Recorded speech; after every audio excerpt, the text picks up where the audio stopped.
go back to the class. So please go back to your seats.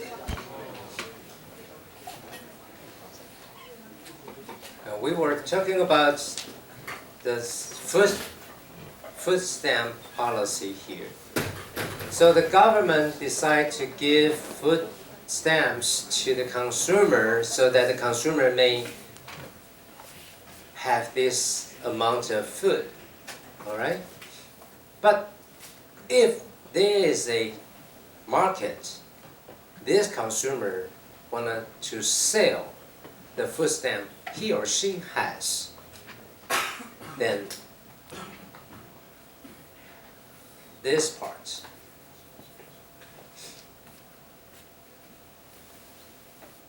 is the area that he may create by selling the food stamp he has. So can you imagine that? Using the market price of food, he may sell.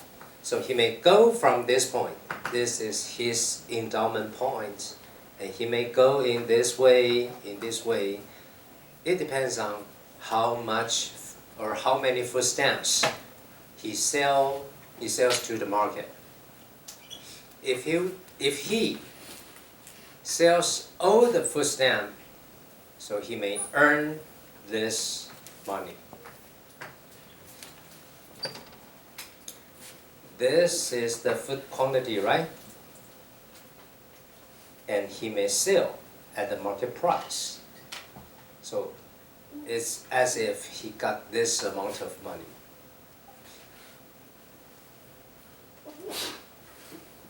So this area is as if there is a market. People may sell or buy food stamps in that market. But if the food stamp is prohibited to transact it in the market, then there will be no, or the triangle does not exist. Just does not exist, okay?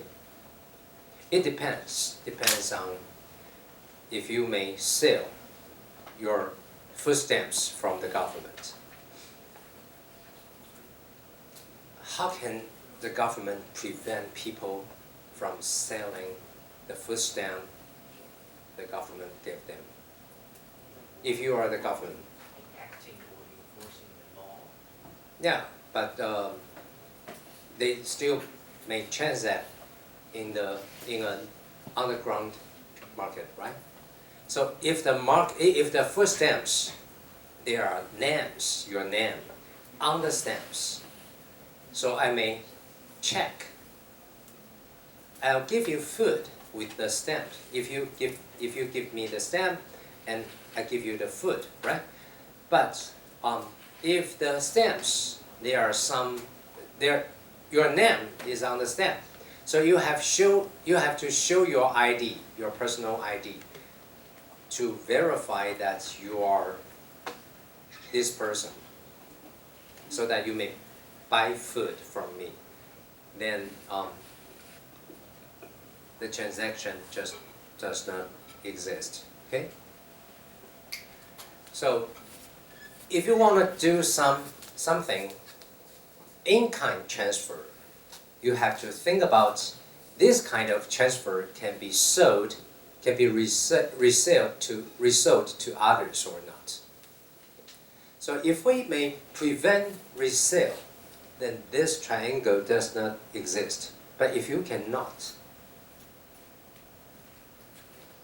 for people receiving food stamps can still sell those food stamps to the market.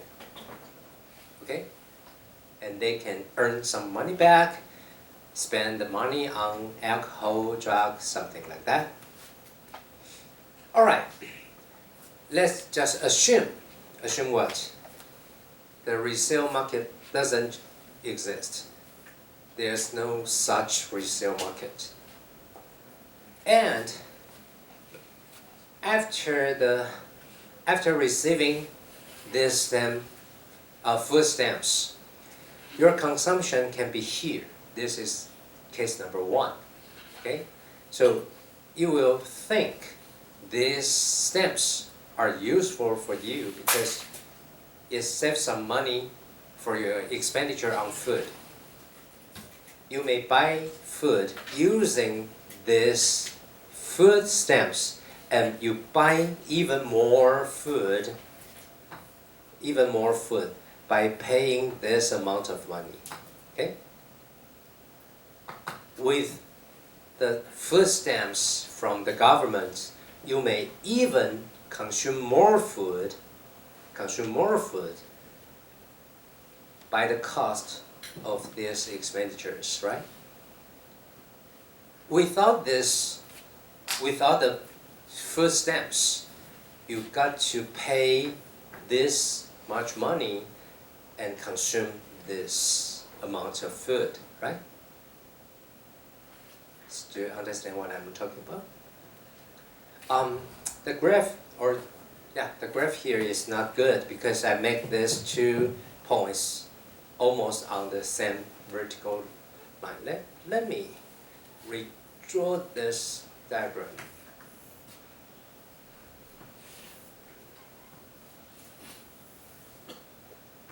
Give you more.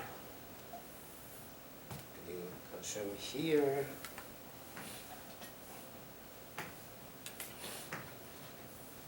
Okay.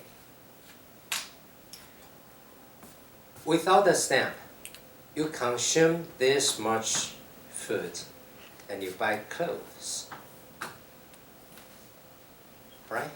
You sacrifice this part of clothes to exchange this amount of food, okay, without the stamps.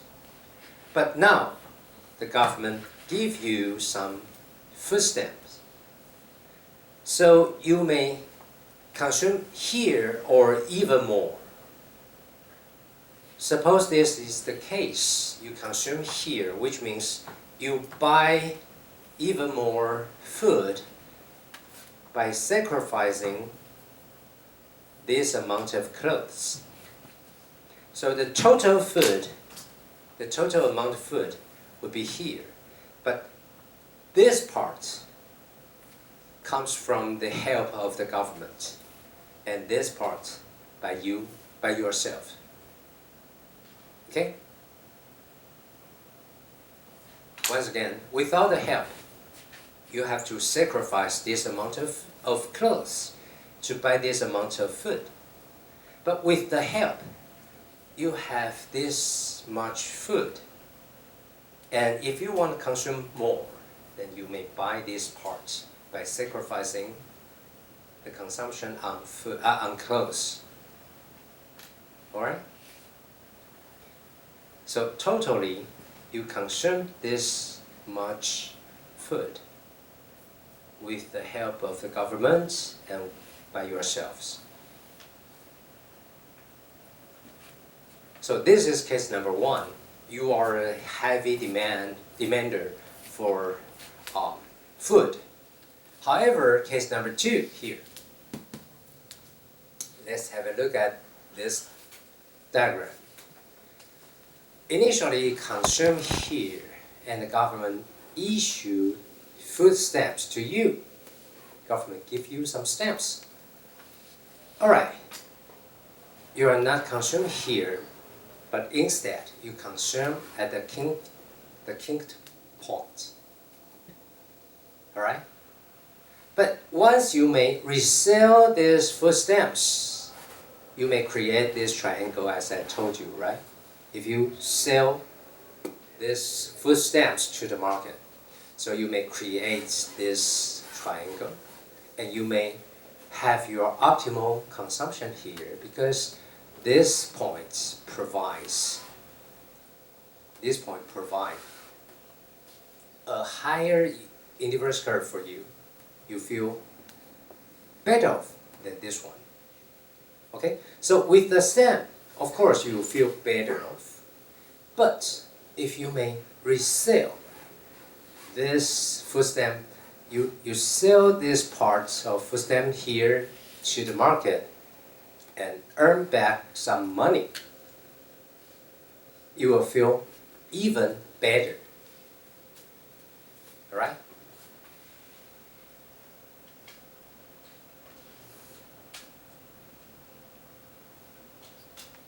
So $100 in food stamps in kind. For this $100, you have to buy food only. It's an in-kind transfer. Generates kinked budget line. Kinked budget line. Kinked here. Okay? And $100 cash transfer increase opportunity set further. So if the government decides, all right, now I give you cash instead of food stamps, so the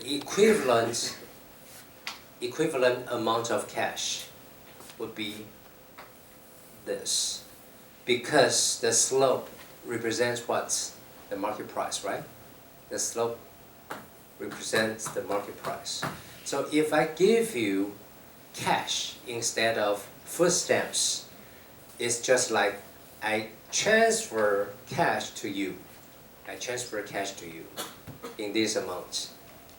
Of course, we assume P2 equals 1. It's easier to analyze. So either I transfer cash to you, or I transfer food stamp to you, or I transfer food stamp and you may resell the food stamp as if I transfer cash to you. Understand what I'm talking about? Alright, once again, there are 3 cases, 3 scenarios.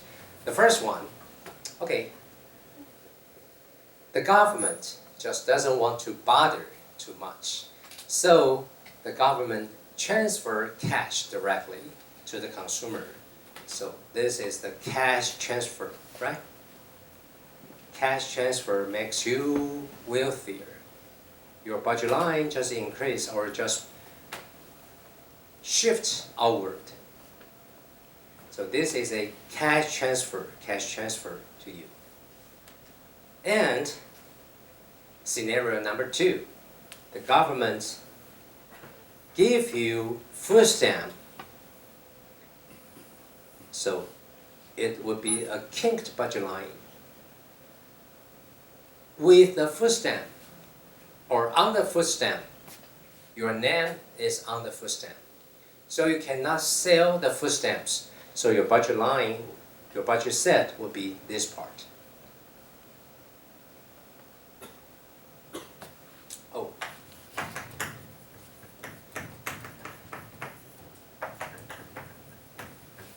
Trapezoid. So your budget set is a trapezoid here, okay? Scenario number 3. If I give you some food stamps, but without your name on the stamp, so you may sell the stamps to the market to someone else. Then you may exchange exchange some cash back, as if I transfer cash directly. So it's the scenario number 3. So once you may sell the food stamps, you may go to, or you may create this triangle, as if the government just transfer cash to you. Alright, understand? Case number 1, cash. Case number 2, stamps with your name. Stamp number 3. Case number 3, stamps without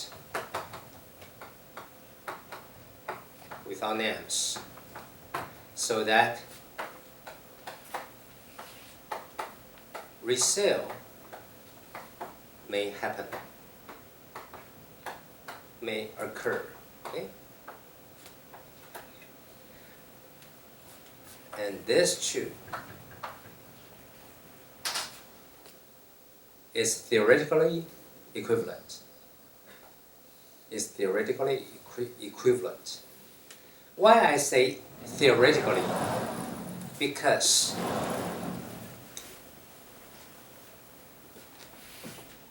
if the buyer of the stamps are not willing to buy the stamps according to the market price, you have to make some discount. So say 20% off. Now you got the food stamp. If you want to resell it, you have to resell with 20% off, so that the price is not as high as before, right? It's not as high as the market price. So it's 20% off, which means this would be 0.8 P1 over P2. Now P2, suppose it is 1. And this would be 1.0 P1 over P2.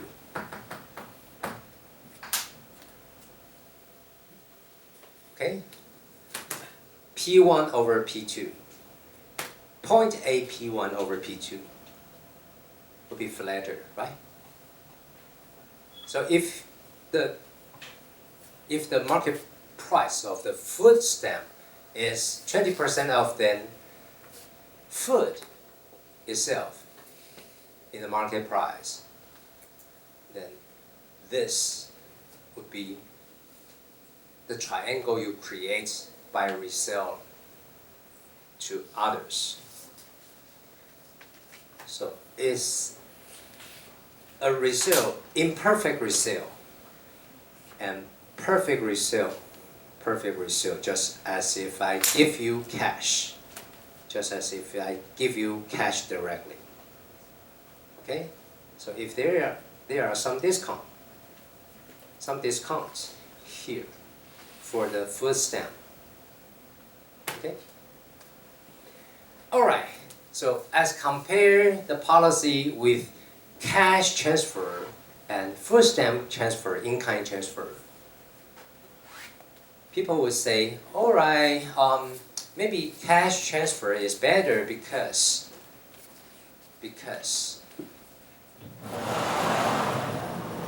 in this case, if you are this type of consumer, either I give you cash or I give you food stamps, there is no difference. You are indifferent from either policies, because you always choose this point as your optimal consumption point, right? So it doesn't matter whether I give you stamps or cash. Okay? So policy number 1 and policy number 2 makes no difference. It is the same. They are the same. Okay? However, in this case, cash policy would be better because you may got to this indifference curve. The stamps with names, which means you cannot resell, then the most or the highest level of utility you may reach would be this. Okay? So cash transfer, or the third, you may resell using what? Using 100% P1. There's no discount. So either this is from the government or from your resale behavior. It would be better for you because you don't want to consume that much. You don't want to consume that much food. Your better or your best choice, your optimal choice would be this amount. So the in-kind transfer is over or is too much for you.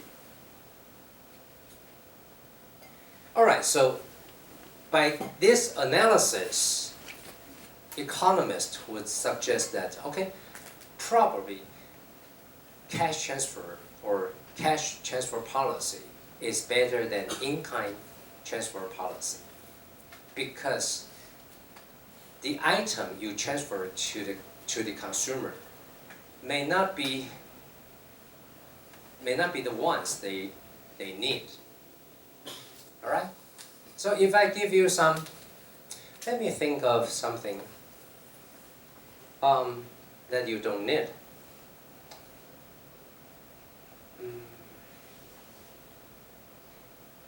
Do you like reading books? So if I give you some voucher so that you may buy book voucher, and for every month, the value of the voucher is worth like $10,000.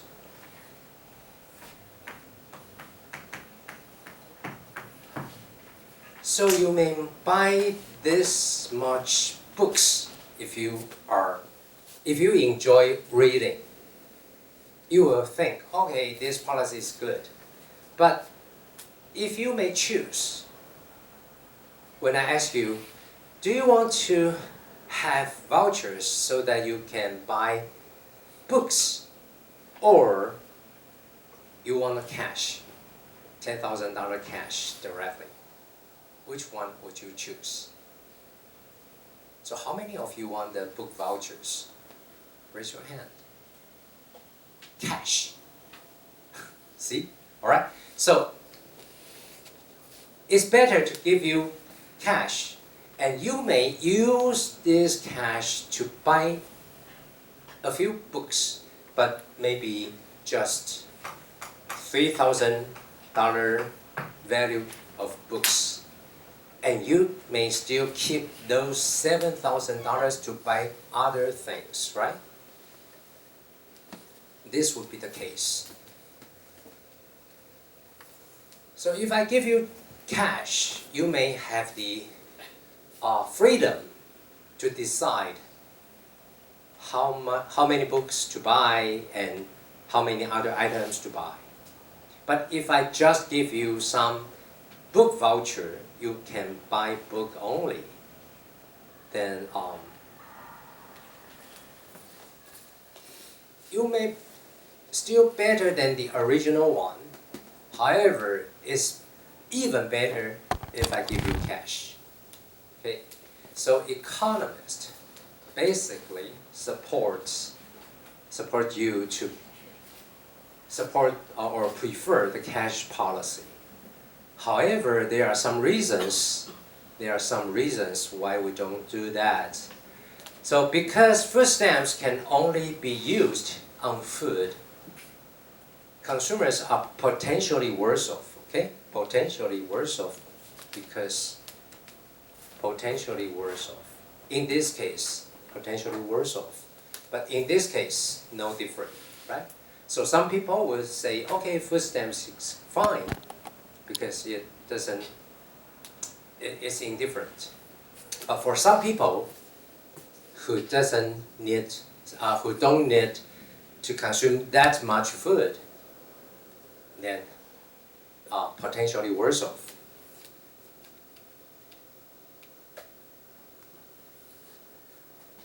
And if they would find it optimal to consume less food and more other goods than allowed by the program. Despite this, food stamps are used rather than comparable cash transfer. Comparable means the equivalent amount of cash. Okay? In order to what?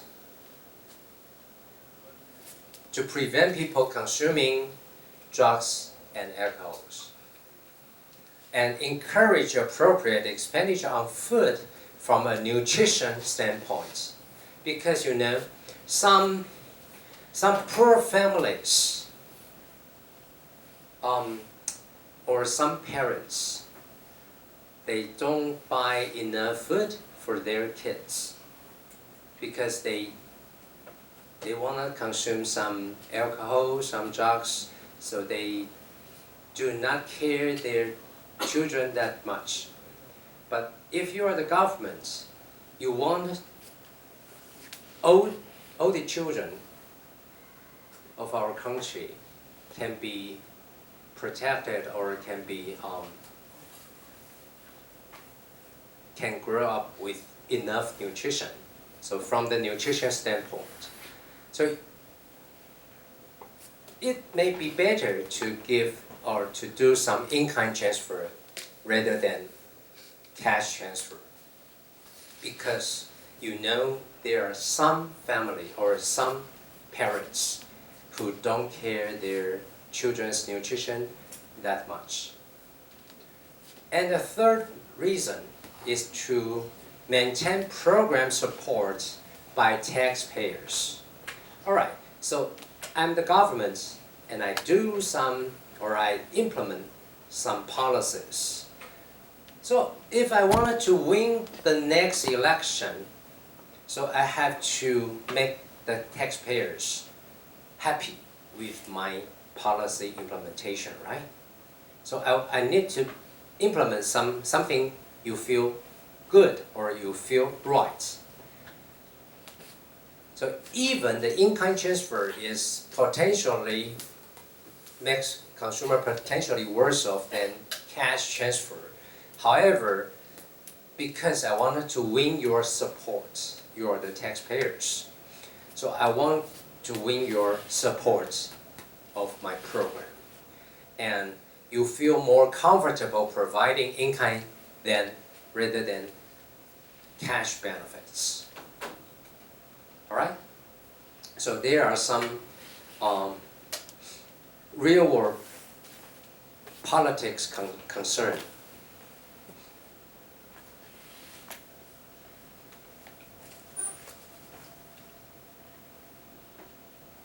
All right, subsidy.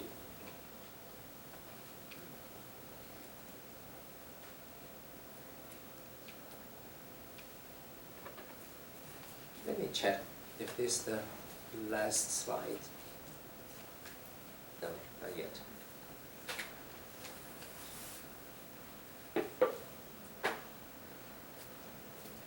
Childcare subsidy.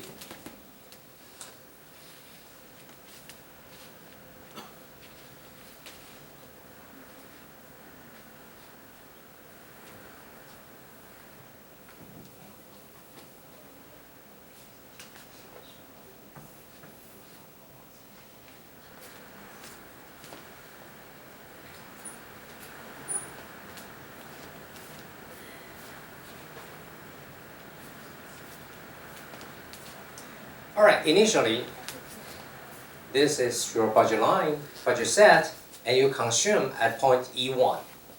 And the variable on the horizontal axis is childcare. So you are a parent. You have to go work. You want your kids to be cared, okay? To be take cared. Someone take care of your kid is a childcare. So you pay this much to buy the childcare service. All right, now the government may give you some subsidy. So reduce the price of childcare. Okay, so initially, if you pay by yourself, and now the government compensates you. So this P1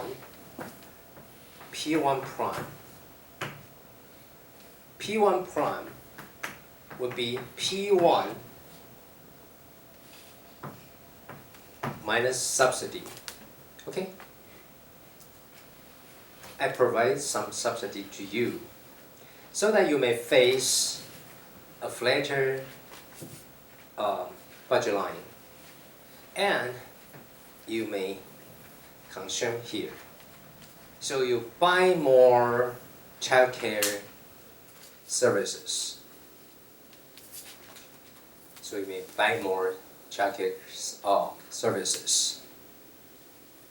And the effect, reducing price of childcare is just rotating budget line out.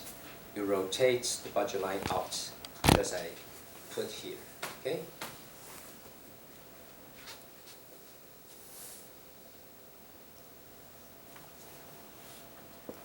Okay, we wanted to compare with subsidies.